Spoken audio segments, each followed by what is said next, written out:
অন্তত 40টি পরিবার এই দ্বীপে বসবাস করে, মূল ভূখণ্ড থেকে একেবারে বিচ্ছিন্ন। প্রতিটি পরিবারের ঘরবাড়ি থাকুক আর না থাকুক, একটি জিনিস পাবেনি, সেটা হলো ডিঙি নৌকা।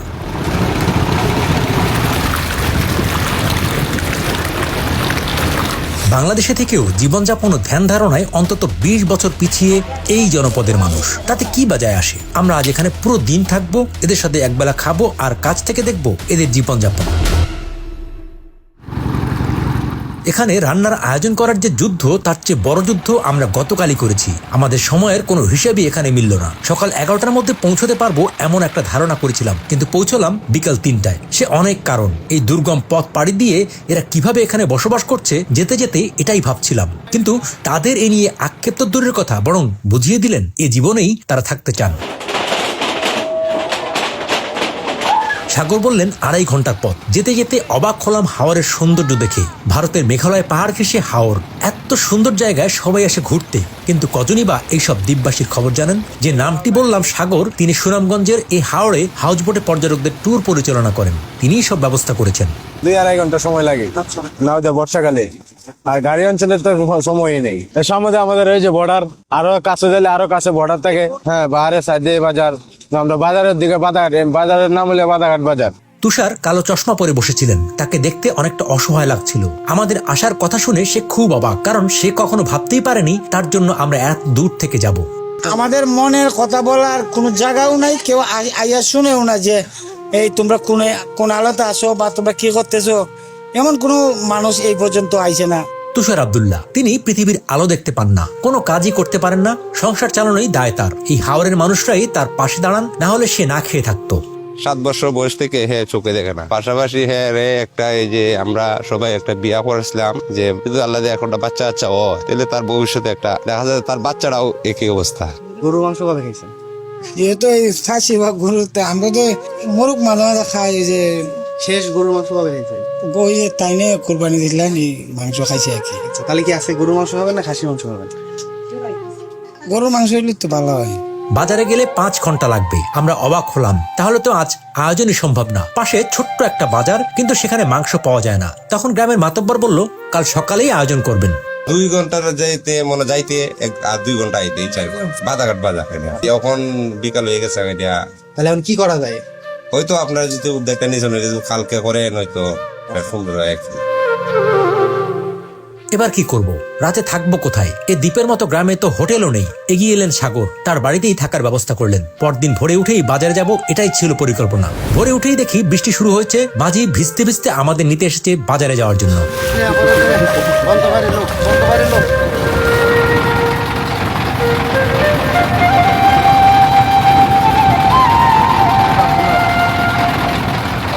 3-4 ঘন্টা পানিপথে পাড়ি দিয়ে যে বাজারে এসেছি, সেখানকার দোকানিরা অবাকই হলেন। আজ এরা আবার এত বাজার করছে কেন? হাওরের মধ্যে পানি, চতুর্দিকে পানি, তারা বাইরেতে পারে না। আসে তারা মাঝে মধ্যে আসে, সপ্তাহে একদিন আসে। তারা কম অল্প অল্প করে বাজার করে আর কি। তারা যেমন বললাম না, তাদের চলা খুব কষ্ট। চতুর্দিকে পানি, তাদের আয় রোজগার কম। মুদি দোকান থেকে চাল, ডাল, লবণ যা যা লাগে কিনলাম। এরপর গরুর মাংস, মুরগি, মিষ্টি যা যা প্রতিবার করি সেসব কিনছিলাম।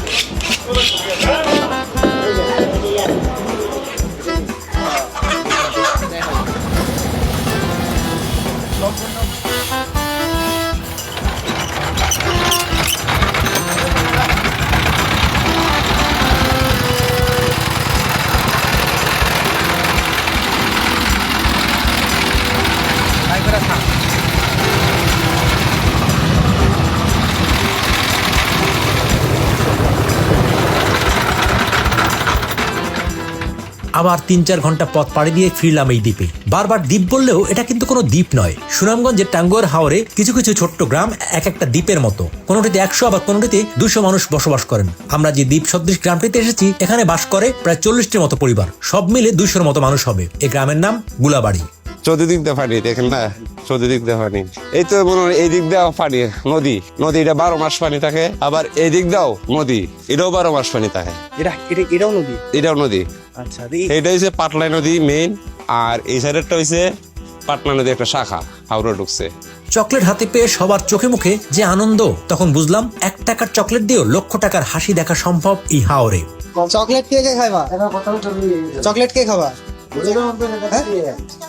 খাবা আমি তো দিব না তোমাদের আপনারা খাবেন নি চকলেট আপনারা চকলেট খাই কি করবেন গ্রামের নারীরা বটি বাসন নিয়ে রেডি। হাওড়ের মাঝে হুলস্থুল লেগে গেল। কেউ আলু কাটছে, কেউ রসুন, কেউ পানি থেকে ধুচ্ছে চাল। পুরুষেরা কাজ বাদ দিয়ে এসে বলল, আজ আমরা সবাই মিলে রান্না করবো, আনন্দ করবো। 3 চুলা বানানো হলো।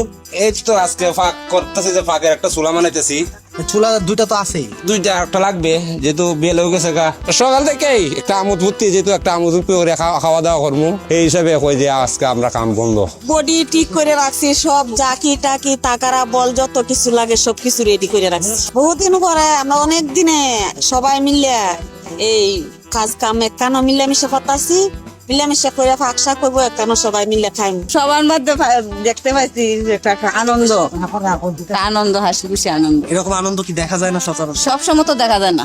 রান্না প্রক্রিয়ায় গতি বাড়াতে হৈহুল্লোড় চলছে, কারণ এখানে বাজার পৌঁছাতেই তো প্রায় দুপুর হয়ে গিয়েছিল। রান্না চলছে, কিন্তু আমরা ভাবছি অন্য কথা। কোনো একটা আইটেম যদি বাদ পড়ে তাহলে কি অবস্থা হবে।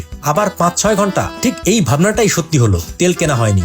তারা কইতাছে 3 কেজি তেলে বলি হইতো না, কমপক্ষে 1 লিটার উপরে লাগবে কইতাছে। এবার কি তাহলে সব ভেস্তে যাবে? উপায় পাওয়া গেল। কাছের যে বাজার, সেখানে নাকি তেল পাওয়া যায়। নৌকা চলে গেল। তেল ছাড়া যা যা প্রস্তুতি লাগে সব নেওয়া হলো।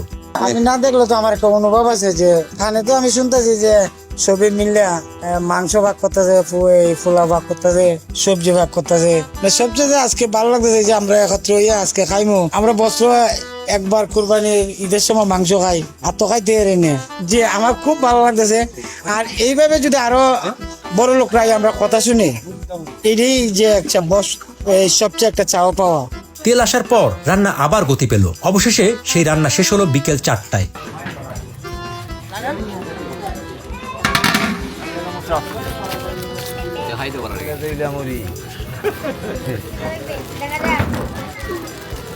ক্ষুধায় কে কি করবে বুঝে উঠতে পারছে না। সবাই প্লেট হাতে বসে পড়লো। প্রথমে বাচ্চারা। তাদের মুখের দিকে তাকিয়ে মনে হচ্ছিল আজ সব সাবার করে দেবে। তাদের আনন্দ দেখে মনে হচ্ছিল আজ হাওড়ের বিশেষ একটা দিন।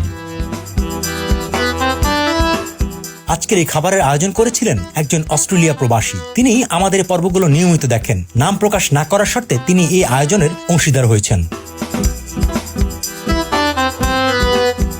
খাবার আয়োজন শেষ করতে করতে সন্ধ্যা নেমে এলো। এরপর অন্ধকার হয়ে এলে আর ফেরা যাবে না। বিদায় নিতে গিয়ে মনে হচ্ছিল নিজের কাউকে রেখে যাচ্ছি হাওড়ের এই দ্বীপে।